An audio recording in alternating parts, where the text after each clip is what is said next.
Hey, so I'm here with Monty Boykins, and I've trained Julian, his younger brother, for about 4 or 5 years now, but I've never trained Monty. It's right before his first session, and he's going to play basketball for the Orlando Magic G League. So he's got a huge opportunity in 3 weeks. And so tell me about, and this is so important for younger athletes to appreciate because Monty's been through so many of the levels. So tell me about your training routine over the years. What have you done previously just to kind of get yourself ready? Right, so I started playing basketball at a really young age. I played a lot of sports growing up, so playing soccer, playing football, playing baseball, running track helped me throughout my younger years, just develop, an open skill set to be able to, train in different kind of ways. But once I started getting more focused on basketball, it's been a constant everyday grind, just in the gym, early in the morning, getting conditioning, getting strength training, agility, plyometric training, all throughout high school and then into college where obviously you're on a strict schedule with the team where you have, lifting in the morning, practice in the afternoon, study table at night. That all goes into the daily routine of being a Division I college athlete. And now being a pro, it's kind of more, I'm on my own schedule where I have to get in on my own time, get my own workouts together, and find the resources, the gym time, and places like Driven to be able to work on my game and get better. So before this will be your first session, so you have no idea what to expect. Right. Before this, tell us about your workouts from a lifting standpoint because we talked about this yesterday. Right. So my lifts right now are kind of pretty basic. Going to the gym. I've had ACL surgery, so just trying to keep that strong. I've been using machines, doing kind of quad extensions, hamstring curls, stability ball kind of curls, but basically the stuff that, I've gotten in physical therapy and rehab. Upper body, just more so basic bench press, shoulder press, all the kind of single joint curls and stuff like that. So I'm super excited for Monty because this will be his not his first time because he trained at a high level at colleges, but this will be a great opportunity for him to look after himself so he can take what we're trying to teach him and just always have it with him. So let's talk about how do you feel kind of right now, from a training standpoint. You feel like it's made a difference? You feel like you're missing a piece of the puzzle? Yeah, I mean, right now, when it comes to my performance, I feel like there's times where the lower body strength and endurance isn't there. I feel like my legs, due to injuries and maybe volume and not being able to rehab correctly, it's really kept my legs at a standstill. So really the lower body strength is something I need to work on. And I'm excited to get to work on it. So that's what we're super excited about because, right now he's done so much on his own. So now let's take it up a notch. So we have 3 weeks, and then he goes to playing some big time basketball. What do you hope to feel after 3 weeks? After 3 weeks, I want to be a lot more explosive. Feel really strong, stable in all my basketball type movements. Endurance. I want the lower body endurance to pick up and to be able to compete at a high level for extended period of time, be out there 20, 30 minutes at a time. Yeah. So. All right, this is his first session, so time will tell. So I'm here with Monty Boykins, really excited because we just finished up 3 weeks of training and now he's going to go play Orlando Magic, the NBA D League, so really excited. So let's talk about number one, how do you feel after these past 3 weeks? After these past 3 weeks, I feel great. I've came in feeling a little unstable, unbalanced. Now I feel a lot stronger, a lot more confident, especially in the leg that I've had multiple injuries in. I feel a lot more explosive. I feel like I've gotten a lot quicker and a lot more responsive and reactive in my movements. That's pretty cool. Number one, you notice a difference in Yes. that injured leg so far in the 3 years? Well, not the injured leg, but Yes. You feel a difference now, that a little more life? Right, definitely.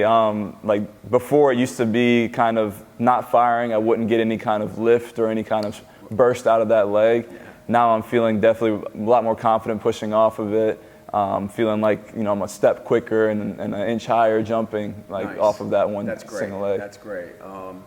And then you feel like you've already noticed it just in your movements on the court, when you're getting drills and you're playing pickup, just a little quicker, a little sharper? Yeah, definitely. The type of drills that we've been doing have definitely translated onto the court. making me a step quicker and being able to react quicker and being more controlled in my movements, making a crossover, going to the basket, getting that one step by someone. I feel a lot more balanced and a lot more in control of my movements, especially in that leg. That's awesome. So. And you said that you noticed it transfer over. Mm-hmm. Why do you feel like what you've been doing here helped you help that transfer? Because that's exactly what we want. We want this to matter on the court. And then compare it to what you were doing in the sense that why did that not transfer versus this did transfer? Now that you have this experience, you can kind of look back. Yeah, so I would say the stuff that I was doing before was pretty basic stuff that wasn't really involving basketball movements. I would sit on a bench and just rep out a bunch of bench presses or do a bunch of hamstring or leg extensions. And that kind of stuff is good enough for your overall strength, but when it comes to movements that'll help you, be more effective in a basketball game, it's got to be more stuff that's going to make you more stable and balanced. And everything that we've incorporated here has included stability and core work and everything that's going to help, make those movements a lot sharper and a lot more effective.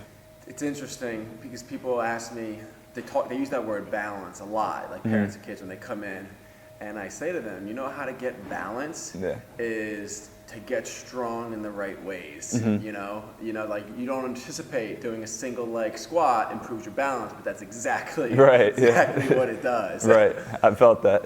That's awesome. Did you feel like training in this environment with some purpose made it more fun? Yeah. And you were more into it too. Talk about that. Definitely, because before this, I've been training on my own at LA Fitnesses down the street, and that kind of stuff is, the environment, and you're very limited to the kind of stuff that you can do. Like here, we get out on the field, and I'm able to get up and down, which simulates, being able to run like a 3/4 court distance, or being able to, jump from side to side in this kind of environment. And this kind of training definitely is what's best suited for people that are trying to play high competitive sports. Yeah, that's awesome.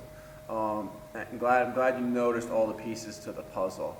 What were some of your favorite parts? What did you enjoy about training? Well, coming in here every day, definitely with the atmosphere, the music, just getting pumped up to be able to work out. First of all, that's the kind of thing that I enjoy, just being able, it's like coming to work for me, It makes everything more fun. So that's first and foremost. Second of all, I like the creativity of the kind of workouts that we've been doing. Cool. Obviously, it's stuff that I've not been incorporating or haven't had in my most recent training, but it's all stuff that I can see has been making a big difference, and it's always fun to be able to challenge myself and try the new drill that you'll come up and have me do, and it just challenges my body to the next level. That's what was kind of the goal, was to specifically challenge you, in a good way, a healthy challenge. Yeah, you know what I'm saying? And fun too. So it made it fun. So I'm glad that creativity element, you noticed, because I wanted to make sure that we cut away all the fluff. I was like, what can we do that's most beneficial right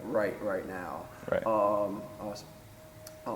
Always I like to ask, what would you say to up-and-coming athletes about, one, what it takes, to reach their potential, and then this world, because this training world, still so many athletes don't even know, what it's all about. So what kind of things resonate to you? Well, I would say that, this is the kind of stuff that will get you a jump at an early age. If you start doing this from the time, you really start to be serious and competitive about sports, you'll already have the patterns ingrained into your head of the kind of movements and the kind of explosive and controlled balance movements that translate to your sport. That kind of stuff will get you a jump on the rest of the competition. It's stuff that I would do in high school, and then I had programs in college, but when I became a professional and had to do this kind of stuff on my own, where I didn't have a trainer or strength and conditioning coach over my shoulder, it became hard for me to be able to challenge myself in that kind of way that would get me better on a daily basis. Right. So being able to do stuff like this, to invest in yourself as a player, is the kind of stuff that you need to do day in and day out, not just on the court or on the field in your specific sport, but this kind of stuff that'll help you in those movements too. That's when you start to take it serious, Yeah. it's such a difference because they take the sport serious, but then you guys Right. start taking your body serious. Absolutely. It's Absolutely. it's a different mindset. That's awesome. Just one last thing then. What kind of when you look back? So what are some of the things that you want to take with you now? Because we wanted to teach you, Right. As much as we possibly could. What are some things that stuck from? Well, first of all, because we start with it every day, it's the warm-up. That's a crucial part to being able to be activated and get moving on the court for me. Do you start warming up a little differently now? When Yeah, you're ready? definitely. Just get yourself. Most of the stuff I would do before is just static, just pull back your quad, like reach for your hamstring, stuff like that. And it's like, oh great, I'm getting now what? The stuff that's more geared towards my body and geared towards what will get me activated for movements on the court is what I'll take with me first. Cool. Just getting yourself ready. Just getting ready. Yeah, ready. And that's the most important part probably. Yeah. So sure. You got that. Right. So taking that with me, especially and going. I think taking it more serious. Because now you have a sense of, okay, it doesn't have to be so boring. Right. And you don't really feel the difference when you're just doing those static. It doesn't feel anything. No. But I really notice even when I play, like when I get myself ready to play, it's like, Yeah. oh, I got some life in me still. A little bounce in the legs, yeah. Bounce, Yeah. for sure. Yeah, I love that feeling, especially when we get going in here. Like by the time I'm hitting my lift and getting into everything, I feel ready to go. Nice. So Cool. when I take that with me to be able to start, playing pickup, which I have been doing, and then going down to Orlando, I'll be able to take that and be ready from the jump. So even though we might have our team stretch or team whatever, that's not going to be specific to what I need to do to be ready. So they'll have the team, doing something together, but to be ready beforehand, I'll get to jump on everybody because of that. I love that. I tell athletes all the time, put your headphones on, Yeah. go to the side, and get 10 minutes of you time. Right. Just get your mind right, get your body right, and then they'll have something for you, I'm Right. sure, but you'll feel even better going into that. Right. Okay, good. Yeah. Any other key takeaways you think? Just a lot of the type of drills we've been doing for core activation. I'm someone that just recently had back problems, like had back injections. So really engaging my core in every workout that we've done. Like I said, a lot of the things that we've done incorporated balance and stability. So for doing single arm like rows with the one leg up on the bench, that'll help activate my core and absolutely, and keep my back in line too, so I don't end up on the sideline getting injections over the summer again. Yes. So that kind of stuff I'm going to take with me to keep myself healthy first and foremost too, because it's been hard to stay healthy, but this is the kind of stuff that'll help me have my whole body engaged and be able to move effectively and stay healthy. So. Yeah.